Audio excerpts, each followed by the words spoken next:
Baik, Assalamualaikum warahmatullahi wabarakatuh. Kami dari kelompok 2 ingin mempresentasikan mata kuliah Etika Profesi Teknologi Informasi dan Komunikasi. Yang mana sebelum kita mulai, kami akan memperkenalkan kelompok kami terlebih dahulu. Yang pertama di sini ada Abi Kusna Pratama, untuk selanjutnya ada Muhammad Rai, Elian Fawazal, dan yang terakhir saya sendiri Irfan Syafrizal. Untuk mempersingkat waktu, langsung saja kita ke pembahasannya. Latar belakang. Kebutuhan setiap orang terhadap teknologi jaringan komputer kian hari semakin meningkat. Selain digunakan sebagai media penyedia informasi, melalui internet pula kegiatan komunikasi kita menjadi semakin dan pesatnya perkembangan jaringan komputer telah menembus berbagai batas negara. Melalui jaringan ini, kegiatan pasar di dunia bisa dipantau selama 24 jam. Perkembangan teknologi internet menyebabkan banyak munculnya kejahatan-kejahatan yang disebut dengan cybercrime, atau bisa juga disebut dengan kejahatan dunia maya yang bisa terjadi melalui jaringan internet. Munculnya banyak kasus cybercrime di Indonesia seperti pencurian kartu kredit, hacking, di beberapa situs penyadapan tentang data orang lain, misalnya email, dan memanipulasi data dengan cara menyiapkan perintah dan tidak dikehendaki ke dalam programmer komputer. Dalam kejahatan komputer memungkinkan adanya delik formil dan delik material. Delik formil adalah perbuatan yang dilakukan oleh seseorang yang memasuki komputer orang lain tanpa izin. Sedangkan delik material adalah perbuatan yang menimbulkan akibat kerugian bagi orang lain. Adanya cybercrime telah menjadi ancaman stabilitas, sehingga pemerintah sulit mengimbangi teknik kejahatan yang dilakukan melalui teknologi komputer, khususnya jaringan internet dan intranet. Oleh karena itu, dengan adanya tindakan kejahatan di dunia maya, maka di Indonesia telah dibuat undang-undang IT yang lebih sering di yang lebih sering dikenal dengan cyber law, agar para pengguna internet di dunia maya tidak menyalahgunakan kebebasan yang ada di dunia maya. Landasan teori, konsep dasar etik.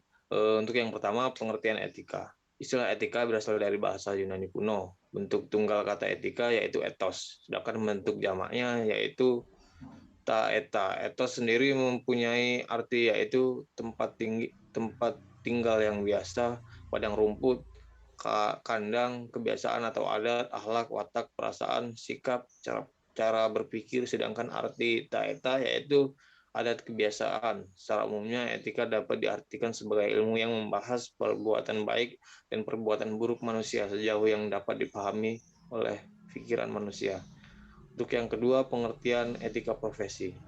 Pengertian etika profesi secara umum adalah etika profesi dapat diartikan sebagai suatu sikap menegakkan aturan-aturan yang disepakati demi kebaikan manusia, sesuai dengan batasan-batasan dalam melakukan pekerjaan berdasarkan skill atau keterampilan khusus.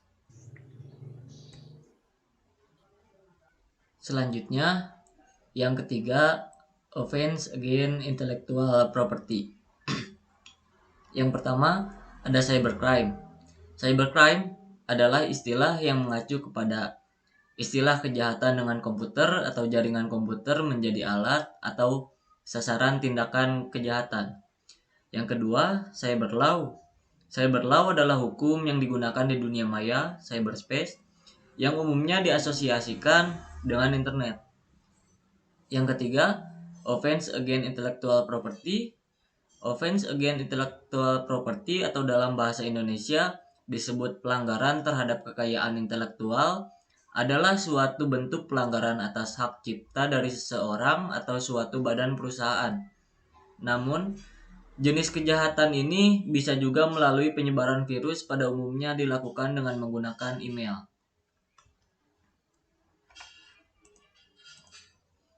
Pembahasan. Yang pertama, klasifikasi hak kekayaan intelektual. Di dalam klasifikasi intelektual ini ada beberapa poin. Yang pertama, hak paten, merek, varietas tanaman, rahasia dagangan, dan juga desain industri. Yang kedua, macam-macam hak kekayaan intelektual, ada hak cipta, hak paten, desain industri, dan juga hak merek. Yang ketiga, perlindungan hak cipta.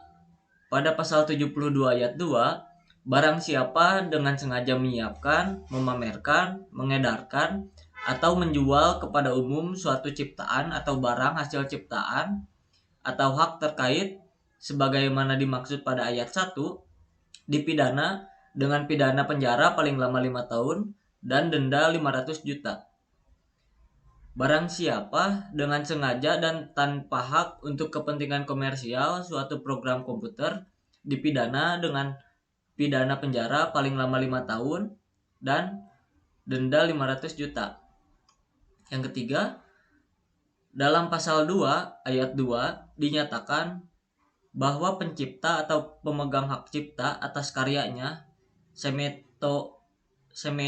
sinematografi dan program komputer memiliki hak untuk memberikan izin atau melarang orang lain yang tanpa persetujuannya menyewa ciptaan tersebut untuk kepentingan yang bersifat komersial.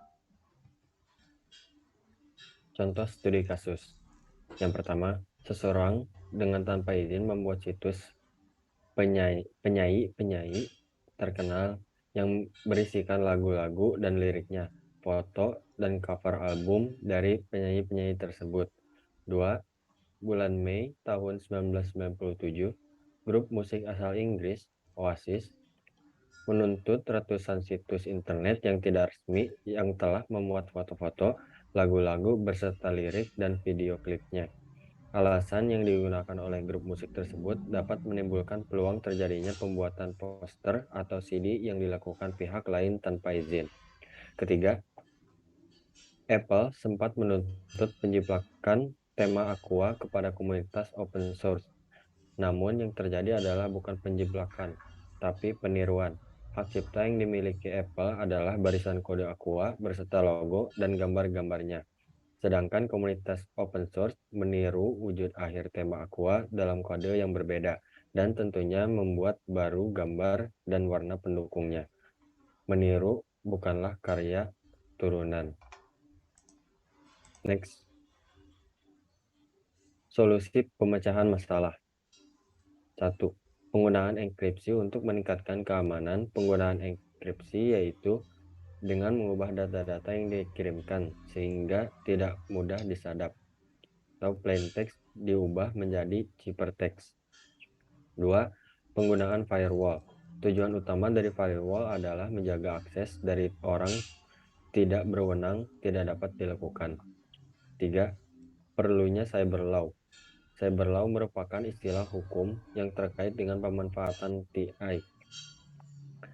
Istilah lain adalah hukum TI atau Law of TI, Law of IT, hukum dunia maya, virtual world law, dan hukum Mayantara.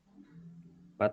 Melakukan pengamanan sistem. Melakukan pengamanan sistem melalui jaringan dengan melakukan pengamanan FTP, SMTP, Telnet, dan pengamanan web server.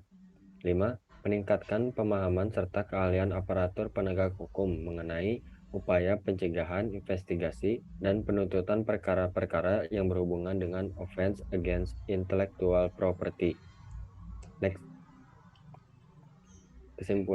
Kesimpulannya adalah berdasarkan pembahasan di atas, penulis dapat menarik kesimpulan jika pembajak software atau software pirasi merupakan tindakan yang melanggar hukum, terutama Undang-Undang HKI, dan tidak etis dilakukan karena mengakibatkan kerugian yang besar bagi pengusaha software dan bertindak untuk kepentingan pribadi.